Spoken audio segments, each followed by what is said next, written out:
Alright, so here is the best way on how to use Cashew Expense and Budget Tracker app. So make sure you watch this tutorial till the end to exactly know what to do. First up, you just gotta go ahead and open a Play Store like this.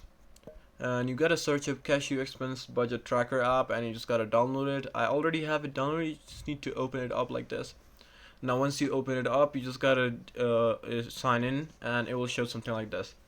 Now, for let's say you want to use it, you just gotta go ahead and press on this plus icon right over here and you just gotta add your expense first. So let's say if your expense is a new console and a category, and now you just gotta put in a category with it. If you don't have a category, you can just make a category as well. So I'm just gonna name it console and color and add category. So the category is added. Now I'm just gonna choose this. So now let's say our console is around $500 and we're just gonna add transaction. Now we have one transaction as our expense. Now we just gotta go ahead and press on plus again and then we gotta add income. Now for our income, we're just gonna put it in like $1,000.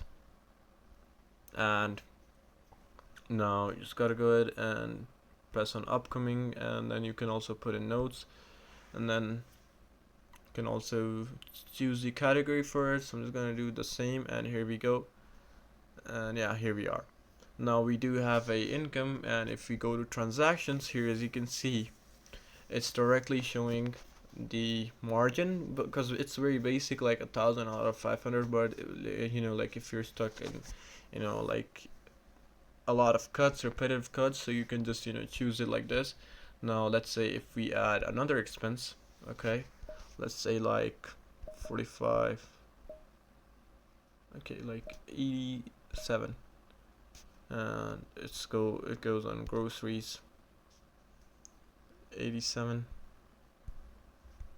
Here we go. Now here, as you can see, it's gonna count that it again. Now we're just gonna add another one, like 100, select category, and this time for shopping. There we go. Now here, as you can see, inside transactions, you'll see this and it's totally showing like this. So you can also track your budget like this, and you can create a budget as well, all transactions, saving budgets, and then you can set the name as well, give it a color, and let's say $10 a month beginning, and then dining, set name like this. Now you're good. And yeah, here we are. Now we have added a budget as well, just like that. And you can also add more accounts to it, like bank accounts and everything. So yeah, this is it. I hope this tutorial actually helped you out. I'll see you soon in the next one.